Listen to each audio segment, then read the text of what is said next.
नीरज कुमार स्वागत करता हूं आपके अपने चैनल नीरज स्टडी आईक्यू पे। दोस्तों, इस वीडियो में हम जानेंगे कि अनुच्छेद क्या होता है, जिसको हम आर्टिकल कहा जाता है। वो आर्टिकल होता क्या है, ठीक है। संविधान में आर्टिकल क्यों जरूरी हुआ। एक शब्द और जो बेसिकली यूज किया जाता है कानून वानून को दर्शाने के लिए, ठीक है, वो है धारा, जिसको सेक्शन बोलते हैं हम। सेक्शन क्या होता है, ठीक है। और इसी सेक्शन के प्रोसेस को फॉलो करने के लिए, यानी कानून के प्रोसेस को फॉलो करने के लिए एक शब्द और यूज किया जाता है, जिसको हम सीपीसी बोलते हैं। जो सिविल मामले वाले मैटर होते हैं उसमें जो प्रोसीजर फॉलो होता है उसको हम सीपीसी यानी सिविल प्रोसीजर कोड कहा जाता है। और क्रिमिनल वाले ऑफेंस जब होता है, यानी कि जो हमारा बीएनएस और आईपीसी जो पुराना था 1860 वाला, वो अब बदल चुका है। 2023 में हमारा बीएनएस भारतीय न्याय संहिता लागू कर दिया गया था, ठीक है। तो तब एक प्रोसीजर फॉलो किया जाता है जिसको हम सीआरपीसी बोलते हैं। ये क्या होते हैं, धारा, अनुच्छेद, सीपीसी और सीआरपीसी, इन सबों के बीच में क्या अंतर है ये जानेंगे।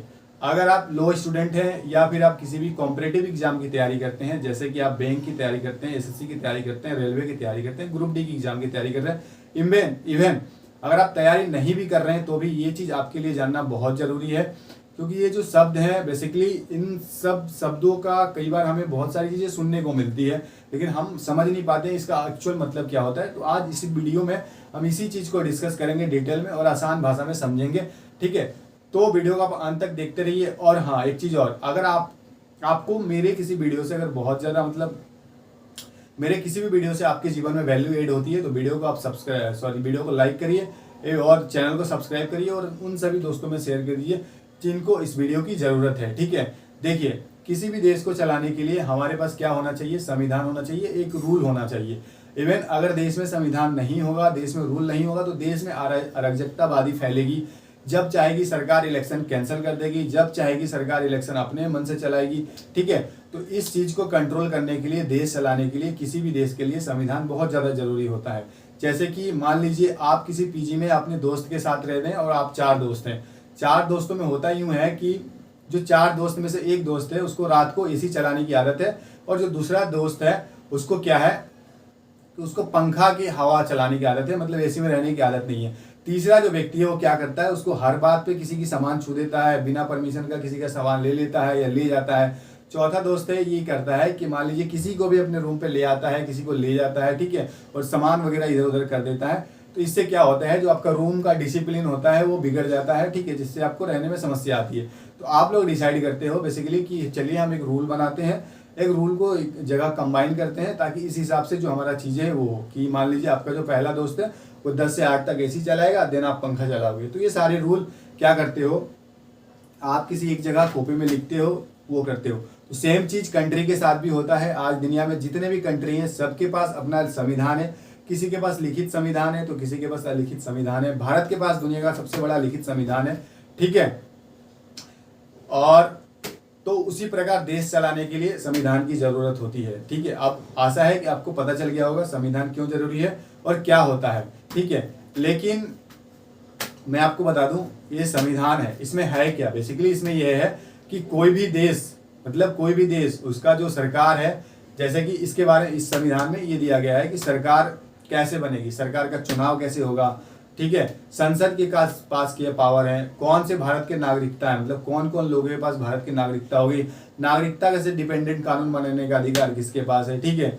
राज्य सरकार की क्या पावर है, राज्य सरकार क्या केंद्र सरकार को आदेश दे सकता है, वो सारी चीजें इसमें है, ठीक है। न्यायपालिका कैसे काम करेगी, ठीक है, और पंचायत, ग्राम पंचायत, सारी चीजें इस संविधान में एक जगह लिखा गया है, ठीक है। जब संविधान लिखा गया था तो देखिए, संविधान लिखने वाले ने एक चीज सोचा, और हम लोग भी जानते हैं कि यार सिर्फ संविधान से देश नहीं चलेगा, ठीक है। मान लीजिए हमने संविधान बना दिया तो क्या संविधान काफी है किसी भी देश चलाने के लिए? नहीं, देश चलाने के लिए काफी नहीं है। तो संविधान बनाने वालों ने एक सेक्शन और ऐड करा इसमें। आप जाएंगे देखेंगे आर्टिकल, एक अनुच्छेद आर्टिकल 246 ये इसमें ऐड करा, एक अनुच्छेद ऐड करा। इसमें ये बोला गया कि जो कानून बनाने का अधिकार है, कानून बनाने का अधिकार संसद के पास होगा। आज जो समय है कल वैसा समय नहीं रहेगा, इसीलिए उन्होंने ये करा कि जो कानून बनाने का अधिकार है इस संविधान में ऐड कर दिया, ताकि आप अपने हिसाब से कल दिन संसद यानी कि कानून बना सकता है, ठीक है। अगर संसद कानून बना सकता है तो हो सकता है संसद जो कानून बनाया है उससे आर्टिकल हमारा फंडामेंटल राइट्स का वॉल्यूशन हो रहा होगा, या फिर संविधान के बेसिक स्ट्रक्चर को नुकसान पहुंचा रहा होगा, बेसिक स्ट्रक्चर को नुकसान पहुंचा रहा होगा, प्रीएम्बल में कुछ हिट कर रहा होगा, तो सुप्रीम कोर्ट को भी ये पावर दिया गया आर्टिकल 13 के तहत कि आप जो भी संसद कानून बनाएगी, अगर उस कानून के तहत किसी भी प्रकार का फंडामेंटल राइट्स किसी भी व्यक्ति का अगर हो रहा है या संविधान के बेसिक स्ट्रक्चर को कोई खतरा हो रहा है, तो सुप्रीम कोर्ट के पास आर्टिकल 13 के तहत ये पावर है कि उस कानून को डिक्लाइन यानी अनकॉन्स्टिट्यूशनल घोषित कर देगी, ठीक है, डिक्लाइन कर देगी, असंवैधानिक घोषित कर देगी। ये सुप्रीम कोर्ट के पास पावर है। लेकिन मान लीजिए हमने संविधान बना लिया, हमने संविधान लिख दिया, सारी चीजें कर दी हमने, टोटल जो संविधान में अनुच्छेद है 395 टोटल आर्टिकल थे, अनुच्छेद थे, अभी के टाइम पे 408 आर्टिकल है। 408 आर्टिकल है यानी 408 आर्टिकल होने का मतलब है कि कई बार संसद में आप देखेंगे संविधान में संशोधन किया गया, अमेंडमेंट किया गया, ठीक है। संविधान में अमेंडमेंट करने के कारण ये जो संविधान का जो अनुच्छेद है वो बढ़ा और कई जगह संविधान के अनुच्छेद को डिक्लाइन किया गया, हटाया गया, ठीक है। तो मान लीजिए हमने संविधान बनाया, हमने इसमें ऐड करा संसद 79, इसमें हमने ऐड करा संसद के बारे में, और भी चीज हमने नागरिकता के बारे में ऐड करा, ठीक है, हमने जुडिशरी सिस्टम के बारे में ऐड करा, सारी चीजें ऐड करा। लेकिन कल दिन हमें किसी चीज की जरूरत पड़ती है, देखने की जरूरत पड़ती है, तो हम मान लीजिए इसमें डायरेक्टली अगर हम लिख दें कहानी की तरह तो हमें ढूंढने में बहुत ज़्यादा टाइम लग जाएगा। तो हमने क्या करा, जो पहला पेज है, मान लीजिए ये हमारा पहला पेज है, तो इसमें हमने सीक्वेंस वाइज नंबरिंग कर दिया कि भाई ये टॉपिक इतने इतने नंबर में है। जैसे कि आपने देखा कि 5 से 11 भाग 2 में बताया जाएगा, हेडिंग डाल दिया हमने 5 से 11 हमारा नागरिकता के बारे में बताएगा, ठीक है। और इससे जितने भी इम्पोर्टेंट टॉपिक है वो एक जगह लिख दी गई ताकि हम कल दिन देखें तो हमें दिक्कत ना हो, कोई कहानी वे में नहीं। बेसिकली सीधा सा मतलब है, छोटा सा टुकड़ा होता है समझने के लिए। अनुच्छेद का मतलब यही होता है। सेम चीज लागू होता है कानून में। संविधान हमने बनाया, संविधान में हमने अधिकार दिया, 246 के तहत संविधान में हमने अधिकार दिया कानून बनाने का। कानून बनी भी, और कानून बनी, आप देखेंगे सिविल लॉ एक कानून है, ठीक है। सिविल लॉ में क्या होता है, जो पैसे से जुड़े जितनी भी चीज होती है, जैसे संपत्ति से जुड़ी चीज होती है, आपने किसी को पैसे दिए, पैसे नहीं दे रहा, ठीक है, और संपत्ति से जुड़ी जो चीजें होती है उसमें क्या होता है कि वो जो चीजें है वो सिविल लॉ में बताया गया है, ठीक है। एक लॉ हमारा होता है प्रॉपर्टी लॉ, किसी ने किसी का जमीन कब्जा कर लिया, ठीक है, क्या जमीन के लिए क्या एविडेंसेस होनी चाहिए, ठीक है, सुप्रीम कोर्ट के पास क्या पावर है, कौन से अधिकार के तहत सुप्रीम कोर्ट ये पावर रखता है संपत्ति में अमेंडमेंट, संपत्ति में वो करने का, मतलब राइट्स देने का। तो उसके लिए हमने प्रॉपर्टी लॉ बनाया, ठीक है। एक लॉ और है जिसको हम बोलते हैं कॉन्ट्रैक्ट लॉ, ठीक है।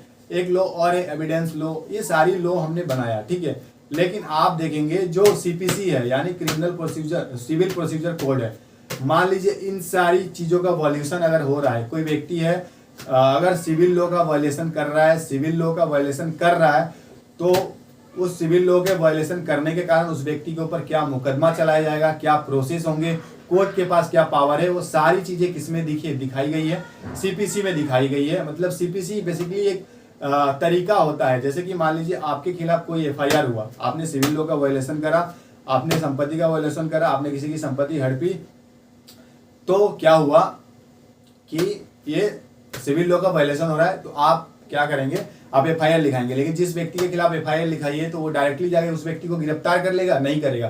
क्या बाप का राज है? नहीं। क्यों नहीं कर सकता?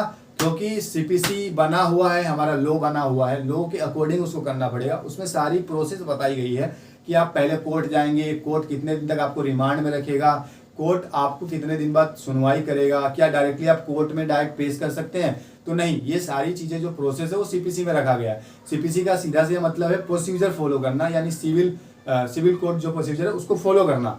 सेम चीज हमारा एक और कानून है जिसको हम 1860 में बनाया था, इंडियन पीनल कोड, जिसको हम इंडियन पीनल कोड बोलते हैं 1860 में। अब तो बेसिकली वो बदल चुका है, अब हमारा बीएनएस भारतीय न्याय संहिता 2013 लागू हो चुका है, ठीक है। लेकिन मैं आपको एग्जांपल के लिए समझा रहा हूं। अगर कोई व्यक्ति, जैसे कि एक कानून में आप देखेंगे उसमें है धारा 420, ठीक है, आईपीसी की धारा 420। तो ये धारा 420 क्या होता है? धारा 420 जैसे कि संविधान में अनुच्छेद होता है, अगर हमको अनुच्छेद देखना है तो हमें संविधान में जाना पड़ेगा। लेकिन अगर मेरे को धारा देखना है तो मुझे कानून में जाना पड़ेगा। कौन से कानून में जाना पड़ेगा? मैंने आपको बता दिया। कानून कई प्रकार की होती है। एक कानून हमारा हिंदू संसेशन एक्ट है, हिंदू संसेशन वाला कानून है, एक कानून मुस्लिम वाला है। हिंदू का कानून अलग है, मुस्लिम का कानून अलग है। जैसे हिंदू के कानून में क्या होता है कि जो बाप की संपत्ति होती है उसमें बेटी का भी हक होता है, लेकिन जो हिंदू का मुस्लिम का कानून है उसमें बेटी का संपत्ति का हक नहीं होता है। मुस्लिम वाले कानून में आप देखेंगे उसमें क्या था कि 3 तलाक वाला प्रावधान है, मतलब 3 तलाक, अगर 3 बार तलाक बोल दिया तो वो जो चीजें है वो खत्म हो जाती थी, तलाक मिल जाती थी। तो अलग अलग कानून है, ठीक है। उसी चीज को जैसे कि अब सिविल लॉ में ये भी आएंगे, जैसे घरेलू हिंसा वाला हो गया और शादी ब्याह वाला मैटर हो गया, ये सारी की सारी जो आएगी बेसिकली वो सीपीसी के अंडर आएगी, ठीक है। लेकिन क्राइम वाला जो चीजें है वो सारे के सारे किसके अंदर आएंगे, आईपीसी के अंदर आएंगे, बीएनएस के अंदर आएंगे। इसमें आपका सीपीसी लागू नहीं होगा, इसमें आपका सीआरपीसी लागू होगा। सीआरपीसी बोले तो criminal procedure code.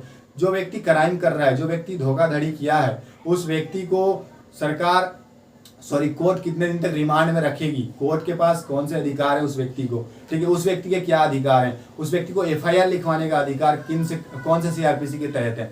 Basically CrPC एक प्रोसीजर होता है किसी भी क्रिमिनल को करने के लिए, किसी भी क्रिमिनल को आइडेंटिफाई करने के लिए, प्रोसेस को आइडेंटिफाई करने के लिए, ठीक है। अब मान लीजिए आपने कर दिया, आपने कोई कांड कर दिया, आप डायरेक्टली क्या कोर्ट में जाकर बोलेंगे कि जज साहब मेरा आप सीधा का सीधा सुनवाई करिए? नहीं, ऐसा नहीं होगा। क्यों?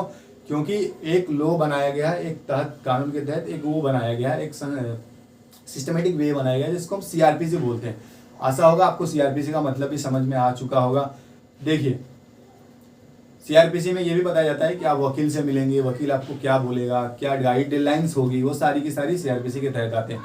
सिविल लॉ में क्या होता है, सिविल लॉ में डायरेक्टली आपके ऊपर आपको डायरेक्टली दंड नहीं दिया जाता। सिविल लॉ का जो वायलेशन होता है उसमें क्या होता है, सीपीसी का जो वायलेशन होता है उसमें आपको दंड नहीं दिया जाता बल्कि मुआवजा दिया जाता है।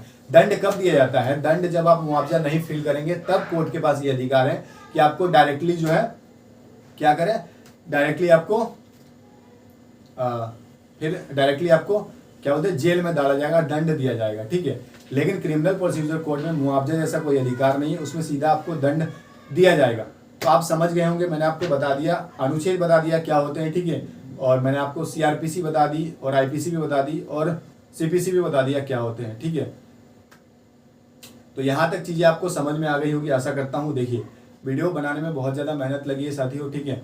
तो मैं चाहता हूँ कि आपको जैसा कि आपको पता है कि हमारे चैनल पे क्या होता है, जो कानून से जुड़ी जानकारियाँ होती है, ठीक है, उसको एक अच्छे वे में समझाना होता है। या तो वो शॉर्ट्स के माध्यम से हो सकता है या फिर वो लॉन्ग वीडियोस के माध्यम से होता है, ठीक है। आप लोगों ने बहुत ज़्यादा प्यार दिया हमारे चैनल को, ठीक है, उसके लिए शायद दिल से बहुत ज़्यादा धन्यवाद, ठीक है। आज की इस वीडियो में इतना ही रखते हैं। अगर आपको कुछ जानना हो या फिर कुछ पूछना हो या अपनी कोई भी राय देनी हो तो आप डायरेक्टली कमेंट बॉक्स में दे सकते हैं, ठीक है। वहाँ पर मैं पर्सनली कमेंट देखता हूँ, आप जो भी कमेंट करते हो पर्सनली मैं देखता हूँ, उसका जवाब देता हूँ, ठीक है। बेसिकली इस चैनल पे जो भी जानकारी आपको दी जाती है वो फैक्चुअल होती है, किताबी बेस होती है, ठीक है। तो मैं चाहता हूँ कि अगर आप चैनल को सब्सक्राइब करिए, अगर कल दिन आपको और भी वीडियोस चाहिए तो, ठीक है। मिलते हैं दोस्तों किसी नेक्स्ट वीडियो में, तब तक देखते रहिए नीरज स्टडी IQ और कानून की सच्चाई जानते रहिए। जय हिंद, जय भारत।